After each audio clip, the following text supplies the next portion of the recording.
Então está havendo uma revolução que nós não nos estamos dando conta.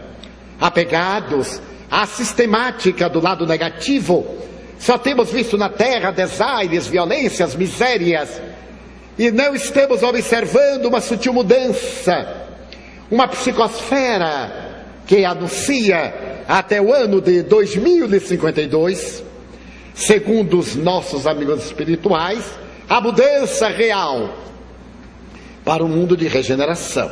Claro que não será o mundo dos beijinhos, da fraternidade, da plenitude, para o mundo de regeneração.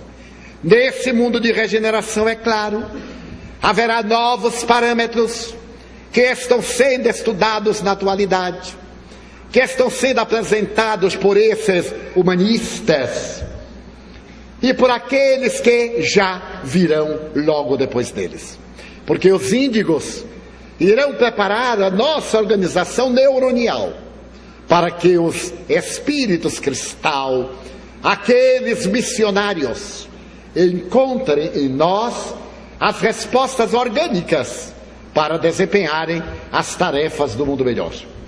O segundo grupo é de crianças índigo, artistas, enquanto que os humanistas são portadores de um porte fisiológico que impressiona, de uma inteligência rutilante.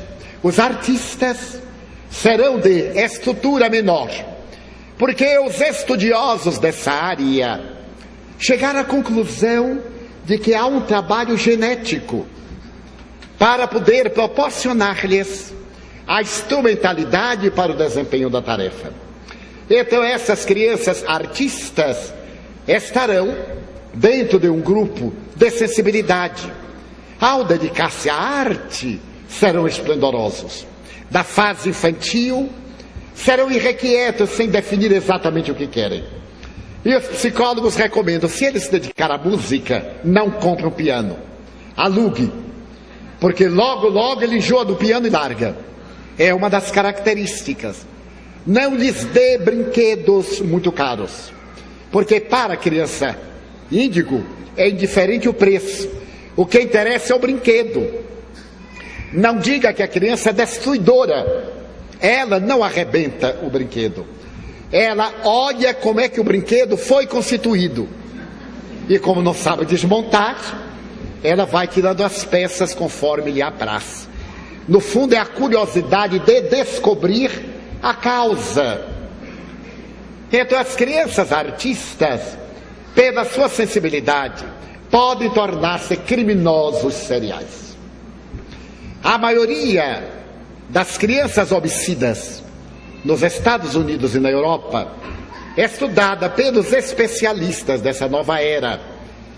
Apresentavam as características humanistas e artistas, porque contrariadas, recalcadas, criaram conflitos.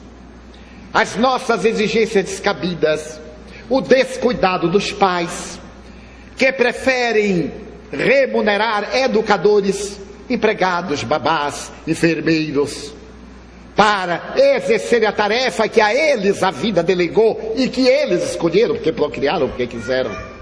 Essas crianças tornam-se rebeldes e muitas vezes matam os próprios pais. E aqueles que revelaram crimes hediondos na escola, como aconteceu na Escócia, na América do Norte e em outros países, eram portadoras desses maus tratos, que a sua mente privilegiada resolveu elaborar um mecanismo de desforço, sem ter a lucidez moral, a consciência, para perceber que se tratava de crime. Na sua insania e na sua ignorância, falta de consciência, era necessário chamar a atenção e impor. Daí, não é conveniente que se pense que toda criança índigo será necessariamente um anjo. É uma criança portadora de alta capacidade mental, de uma grande inteligência, que deve ser perfeitamente orientada para que a sua aplicação seja coroada de resultados satisfatórios, quando não exitosos. O terceiro grupo é de crianças conceptuais. São aquelas crianças que têm uma capacidade imensa de penetrar no mecanismo das coisas. São essas crianças que se tornarão engenheiros, designers, construtores, que terão a visão do futuro, que apresentarão obras que despertarão a sensibilidade e que se irão revelando na construção de um mundo melhor e muito mais feliz. O quarto grupo é constituído pelas crianças interdimensionais, crianças com clarividência, desde os primeiros anos de vida, crianças portadoras de reminiscências de outras existências, a ponto de dizer assim: você não é meu pai. Eu percebo que meu pai era fulano, você não é minha mãe. Minha mãe chamava Beltrana. Então terão flashes que ressumam do seu inconsciente profundo, ou então dirão: eu não sou daqui.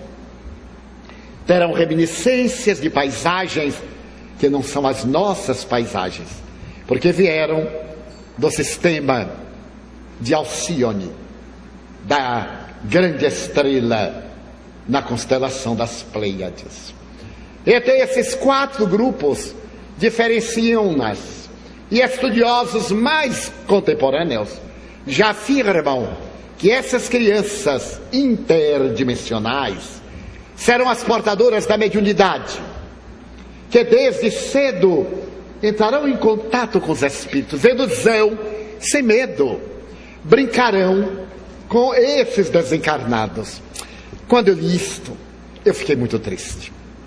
Por que essa tese não veio há 80 anos?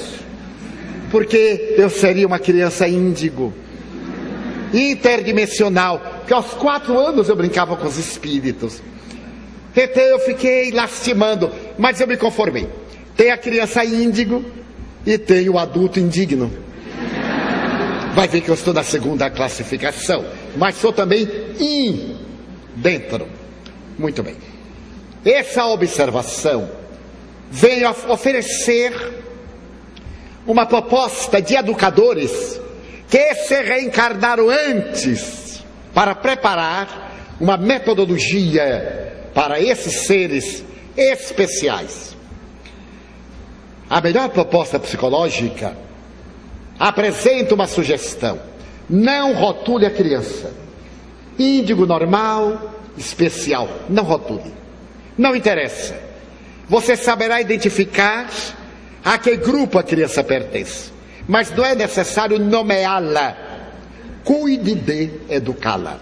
Não será a escola que vai educar. A escola colabora. A educação é do lar, principalmente com os pais, não com os avós. Ainda ontem eu recebi uma mensagem de Joana de Ângeles, que está escrevendo um livro sobre constelação familiar, e ela dedica aos avós, a esses avós que se apaixonam pelos netos e até os roubam dos seus pais em um amor exorbitante e paranoico. Os avós, embora sejam pais por segunda vez, têm a tarefa de coadjuvar na educação e não de assumi-la. Se os filhos por acaso procriam e não querem assumi-lo, os avós não devem fazê-lo, porque tornam-nos mais irresponsáveis. Já que geraram, assumam a responsabilidade.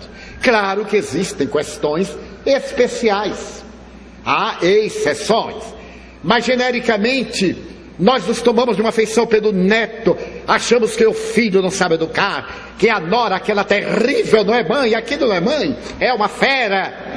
É o que o menino merece. Ele não nasceu ali por injunção do acaso, há leis. E também os avós não interferirem no relacionamento dos cônjuges, dos parceiros. Quem elegeu o parceiro, que o suporte. Os pais devem sempre ser conciliadores quando passam a avós. E a Joana de Ângeles faz uma pergunta, é muito fácil de entender. Quando você estava educando, você gostaria que seus pais interferissem nos seus métodos educacionais? Então, não faça outrem o que você não gostava que se lhe tivessem feito. Esta é uma das regras de ouro do Evangelho de Jesus. Daí a função dos avós da educação da criança índigo não é de carregar ao colo, de ocultar os erros, de estimular os vícios, em um pieguismo de um amor paternalista e defeituoso. E também não entrar na tarefa da educação, levando aos pais conflitos e gerando na criança desconfiança em relação aos seus pais. Quando algo lhes parecer inadequado, haverá sempre um momento próprio para uma conversa de pai para filho, de mãe para filha, de sogro para genro, de sogra para nora, mas no estado de cordialidade, evitando-se as clássicas rixas. Ela roubou meu filho, é minha inimiga. Roubou nada. Ele necessita de uma família, de um lar, de uma mulher que a mãe não pode exercer. E também o pai. Imagina aquele sujeito tomar a minha filha, minha boneca. Já acabou o tempo de brincar de boneca. Ela escolheu aquilo exatamente que está dentro da sua necessidade emocional, da sua necessidade evolutiva. Então os avós, portanto os pais desses adultos, devem contribuir com a compreensão fraternal. E se nessa família nascer uma criança índigo, o que é muito provável, os avós colaborarem na observação. Agora que dispõem de mais tempo, de mais experiência, que acalmaram muitas ansiedades, podem ver aquilo que os pais agitados, nessa luta tremenda do dia a dia, nem sempre logram captar. Convivendo mais, porque estão no lar, enquanto os filhos vão trabalhar, os pais das crianças poderão fazer observações muito judiciosas, contar acontecimentos hoje mesmo. Que coisa interessante. Nosso menino fez tal pergunta, para que os pais estejam acompanhando o desenvolvimento, que nem sempre os funcionários remunerados estão dispostos a cuidar e dar as informações que os pais lhes delegam. Porquanto eles estão ali para exercer uma tarefa remunerada. E nem sempre a remuneração leva ao amor, senão à desincumbência de um dever profissional. Essas crianças, portanto, recebem hoje já uma valiosa contribuição dos missionários que as antecederam. Maria Montessori, por exemplo. Em 1903, ela criou em Roma a Casa dei Bambini, o lar das crianças.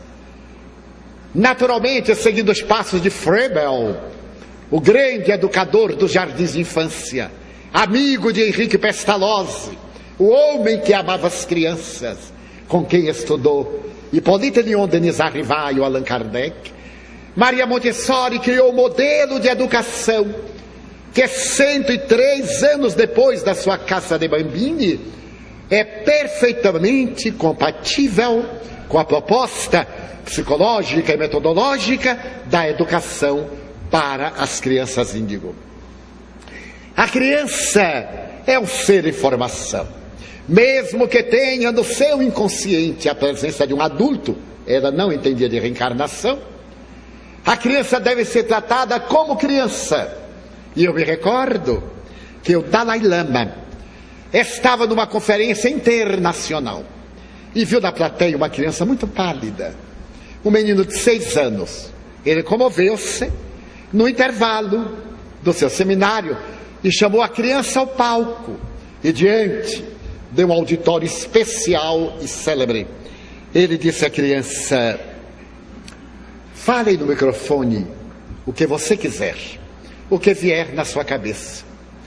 A criança levantou-se, olhou para todo mundo e disse: eu tenho câncer, mas eu sou criança, o que eu quero é brincar, deixe-me brincar, deixe-me ser criança, e depois cuidem da minha doença, porque eu sou criança.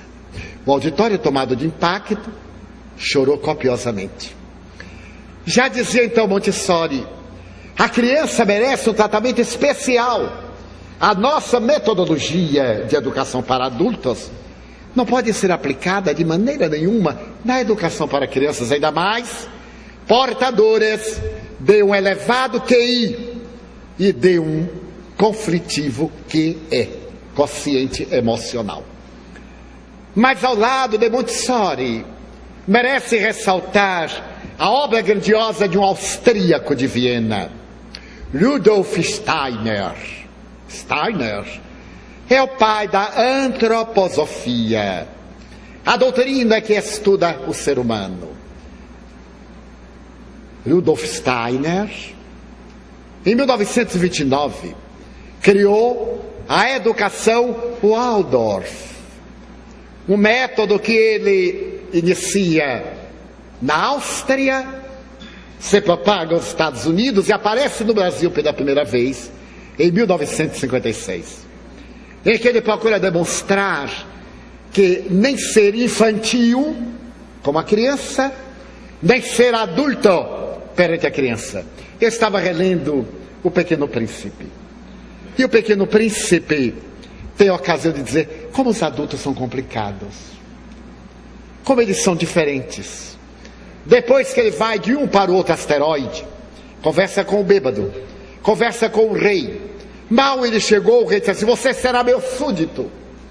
Mas o asteroide era tão pequeno que a indumentária do rei cobriu o asteroide todo.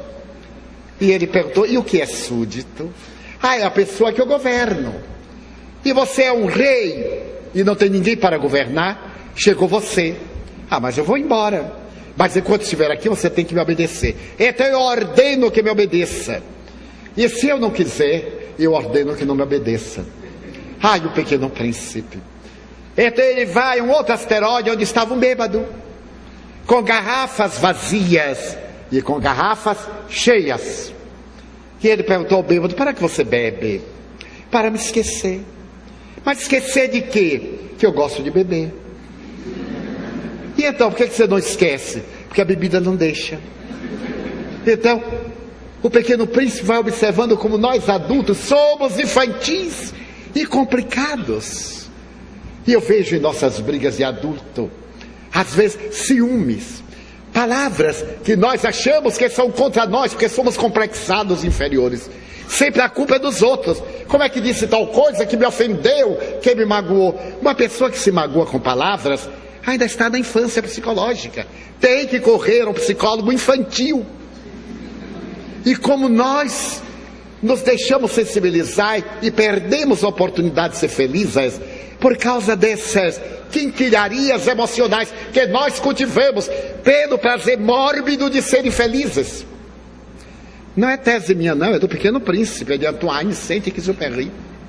E o Pequeno Príncipe diz assim: eu vou voltar para o meu planeta. Ele arrancou os baobás, arrancou as flores, mas sabia que iam voltar, porque havia sementes. Então, Rudolf Steiner propõe uma educação da criança com amor. Não é essa educação que a gente tem um salário e se desencumbe. Como vai demorar, mas chegaremos lá. Mas é uma educação com amor, feita no lar. E a escola colabora através de métodos compatíveis, que são o resultado da interação pais-professores. Quantas vezes os professores se negam, os pais negam-se a ir às reuniões onde serão tratados os problemas dos filhos? Ah, isso é coisa da escola. Mas quem foi que disse? Quer dizer que a escola é que tem que se interessar pelo meu filho e não eu?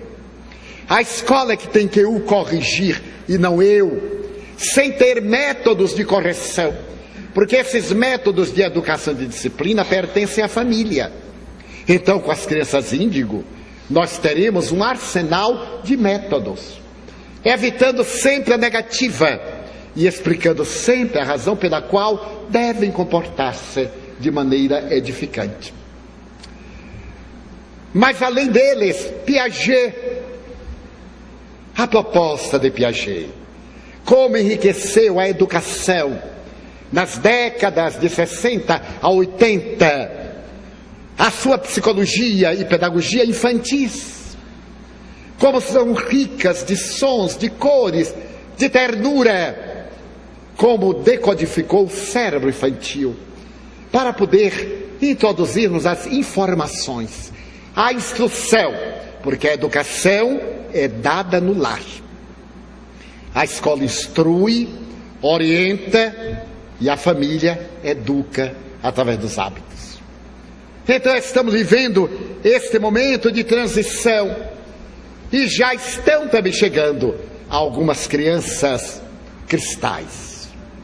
Os grandes missionários, Joana de Ângeles, falou-nos e declaramos-lo aqui publicamente e gravamos, que esse milênio, disse-o nos anos 90, seria celebrizado neste século por grandes tumultos até a sua primeira metade. Mas ele ficaria célebre na história da evolução do planeta, porque seria o século do amor, da religião, da arte, da beleza, da fraternidade. E ouvindo os benfeitores mais elevados, ela diagnosticava que a partir de 2052 a Terra estaria alcançando o seu grande momento de renovação, deixando as grandes e trágicas dores para trás e abrindo o elenco das possibilidades felizes. Mas, em outras palavras, é o que diz Allan Kardec em A Gênese, no último capítulo, quando ele fala dos sinais dos tempos, que a Terra não será destruída por um grande cataclisma, não será um fenômeno geológico, mas será um fenômeno espiritual, lento, a mudança dos seus habitantes, a transferência dos maus e a chegada dos bons. E isso em poucas gerações mudará totalmente o clima. Aqueles que forem para o exílio reeducar-se-ão. Ali no exílio eles compreenderão a saudade do mundo perdido. Olharão, por exemplo, na direção do zimbório celeste e sentirão esta nostalgia, essa estranha saudade que às vezes nos acomete e nós não sabemos de quê. De algo que perdemos, de algo bom que já fruímos e que agora parece tão distante, a ponto de nos tornarmos melancólicos ante essas evocações, para, após havermos trabalhado o nosso mundo íntimo em recuperação de amor, voltarmos ao nosso proscênio, ao grande lar onde realizamos o nosso desenvolvimento antropológico. Concluída a tarefa ético-moral-psicológica, para vivenciarmos o reino de Deus na terra. Não foi por outra razão que Jesus disse: o reino de Deus está dentro de vós. Gostaria de encerrar essas rápidas considerações com uma bela página de um homem muito rico, que experimentava a viuvez e pai de um filho único, que foi convidado para a guerra. Como mecanismo de fuga, desde a morte da esposa, além dos compromissos profundos com o filho, ele resolveu dedicar-se à aquisição de arte, quadros, dos melhores artistas, e transformou a sua casa palaciana em um verdadeiro museu, invejado por grandes colecionadores. Mas a guerra, que é esse monstro iante de mil falsas, devorador terrível, ceifou a vida de seu filho. E ele soube que o seu filho morreu em um gesto de doação, salvando a vida de um companheiro. Mas apesar de ser um gesto de alta relevância, isso não foi suficiente para consolá-lo e para dar a esperança de que seu filho voltaria. Terminou a guerra. Meses depois, um jovem apresentou seu mordomo, pedindo licença para falar com o grande Senhor. E como o grande Senhor não recebia praticamente a ninguém, enclausurado no seu sofrimento e na contemplação das suas obras de arte, o mordomo falou que era impossível, ainda mais, sem haver assinalado uma hora para aquele encontro. O jovem diz: mas eu estive na guerra com o filho dele e gostaria de falar sobre os últimos momentos daquele grande amigo do meu coração. O mordomo estremeceu e correu ao amo e disse: é um veterano que viveu os últimos momentos ao lado do seu filho. O senhor renovou-se, desceu do piso privado dos seus aposentos ao imenso hall e recebeu o estranho, que trazia um volume muito bem embrulhado sob o braço. E o jovem disse: um dever de gratidão traz-me até o Senhor, porque o seu filho morreu salvando-me a vida. Ele se interpôs entre mim e uma granada e teve a vida despedaçada para poupar a minha. Eu nunca me esquecerei do seu gesto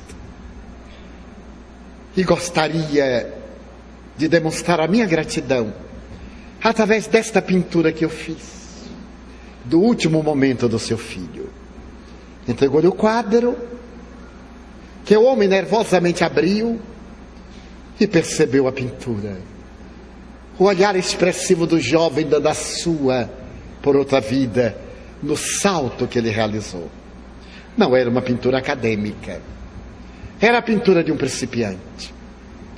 E então o rapaz disse: por favor, eu sei que não tem beleza, eu não sou pintor, mas eu acreditei que o senhor gostaria muito de ter uma lembrança do último instante de vida do seu filho. O homem comoveu-se e ofereceu-lhe uma grande importância.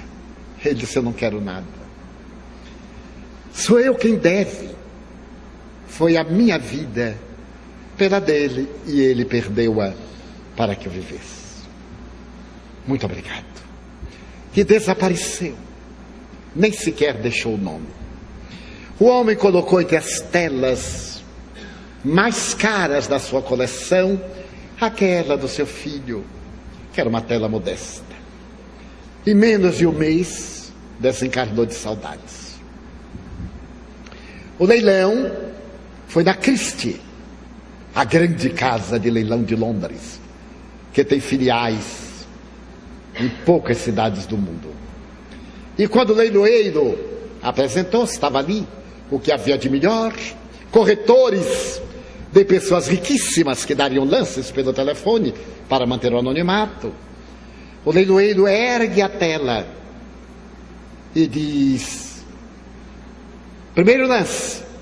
Ninguém deu importância, era quase horrorosa. Por favor, um lance, R$10. E ele insistiu: R$10. E alguém gritou: essa coisa não nos interessa, nós é que estamos pelos Picassos, pelos Rodins, pelos... Isso não interessa, por favor, passe as telas. Não posso. Quem dá um lance? Uma voz humilde lá no meio, quase inaudível, diz: R$20. Todos olharam. Era o jardineiro, o velho jardineiro da mansão. Levantou-se acabrunhado e disse: eu gostaria de ficar com a tela, mas só tenho R$20. Então o leiloeiro bateu o martelo: tome-a, está encerrado o leilão. Mas como? Ainda nem começou. Bem, é que no testamento, que eu só poderia ler agora, está escrito que aquele que comprasse aquela tela ficaria com todas as outras grátis. Então ele é dono de todo o patrimônio, em homenagem ao artista anônimo que pintou o último instante do seu filho.